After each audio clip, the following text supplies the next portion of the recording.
Hi there again, AZ Bill 3433 here once again. Now in my last video I talked about doing a burn test on the third and the smallest fence post cap, and according to Digitizer 101, who tried this with just a carbon felt around the perimeter of the inside of the cap, I'm going to try that today. We're going to do a burn test with it in this configuration, and then I'm going to put a centered wick in it and try it that way too. So we're all set to go. I've got it loaded with fuel. We have our 2 cups of water, and it stands right now at 64 degrees, and it's about 70 degrees out here in the garage. And again, I got traffic going by outside because they have the garage door open, but we'll get her all lit up here. And I've got the fence post, or actually the tent stakes, taken out of this particular pot stand, this wire mesh pot stand. So we're going to get her on and see where it goes from here, and get the timer started and see how we're going here. Looks good. And what I'll do is I'll come back in about, well, when we get to about 200 degrees, and we'll see what their time is then, and I'll have the lights turned down and the garage door closed, and we'll see where we're at then. Be right back. Okay, we're back. We're at about 201 degrees right now. I did one refuel at about the 7-minute mark, and I think it's looking pretty good. It may need a little bit more right now, so we'll just give a little umph.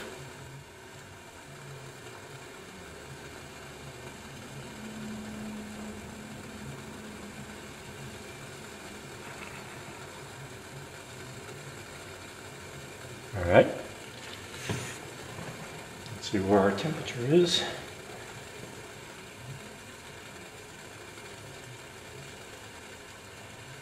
We're right at 212.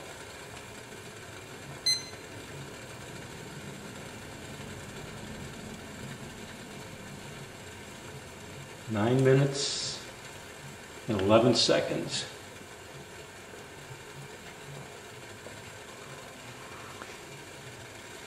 Let's pan in on that just a little bit on the flame.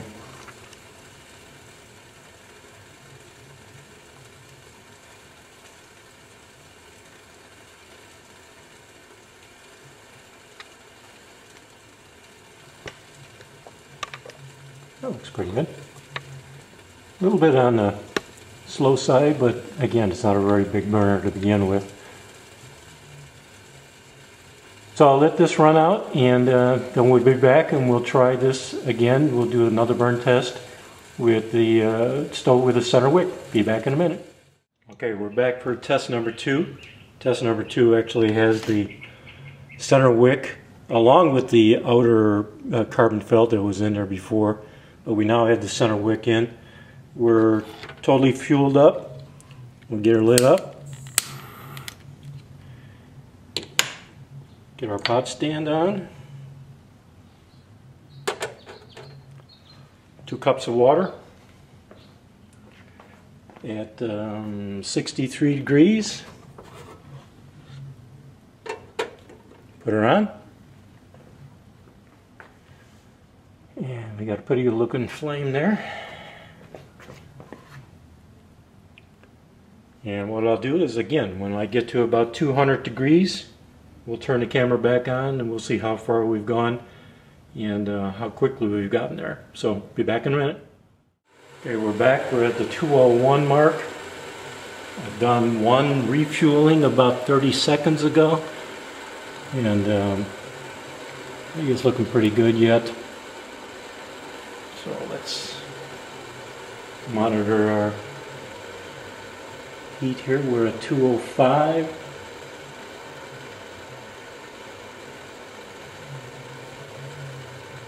207.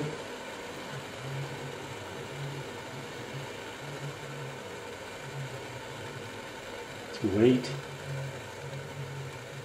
210.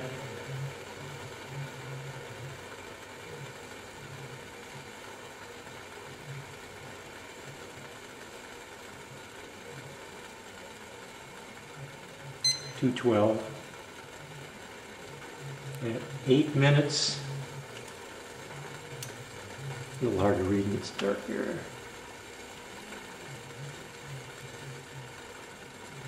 8 minutes and 1 second. 8 minutes and 1 second. Let's pan in on the flame. It's looking pretty good anyhow. It's okay.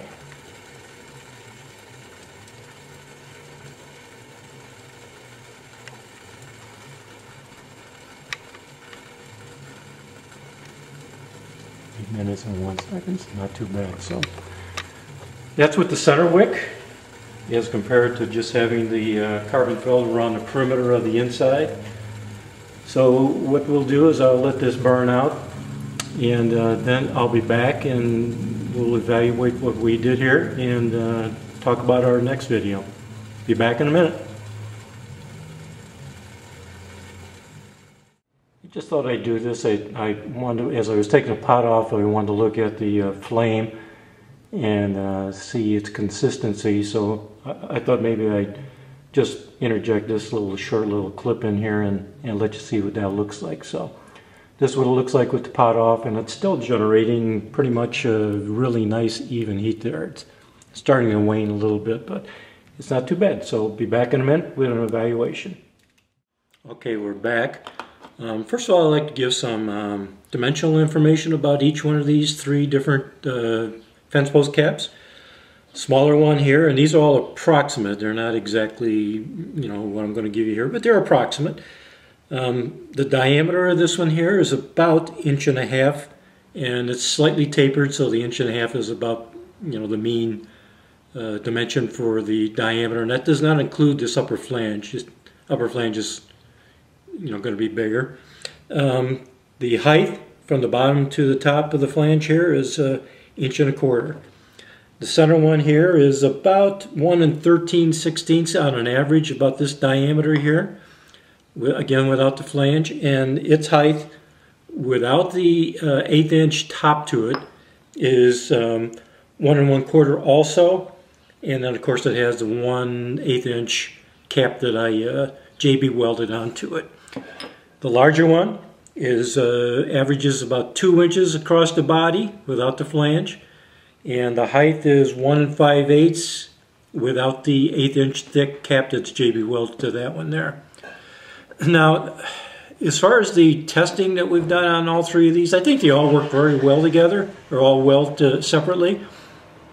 The one thing about these remote carbon felt wick stoves as compared to pressurized type stoves is that certainly they're not going to give you a rolling boil for 2 cups of water at, you know, temperatures in the 60s, starting in the 60s. It's not going to give you as fast as a pressurized stove like a penny stove or a Bud Light stove or a stove I'm going to show you here in a couple minutes. But what they are good for is they're for the long-term cooking. They're good for, since they are remotely fed, you can keep them going without having to worry that, you know, you run out of fuel and you've got a hot stove and you can't refuel immediately.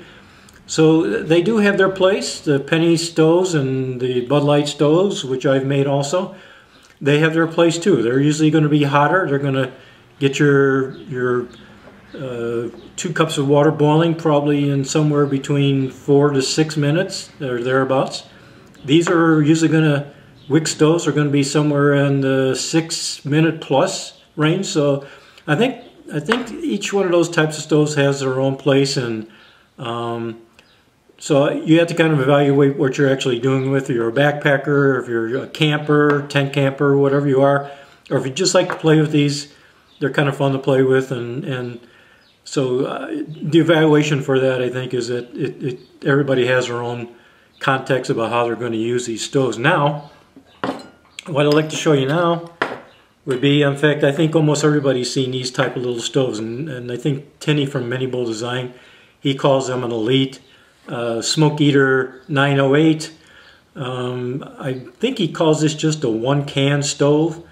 And what I'll probably do when I do the burn test, I'm going to do a burn test. I've actually made several of these. You can see I have about 4 of those. I've given one away here just recently to somebody who came in and did some repairs on the house, and I found out he was a Boy Scout leader. I gave him one. He was interested in them.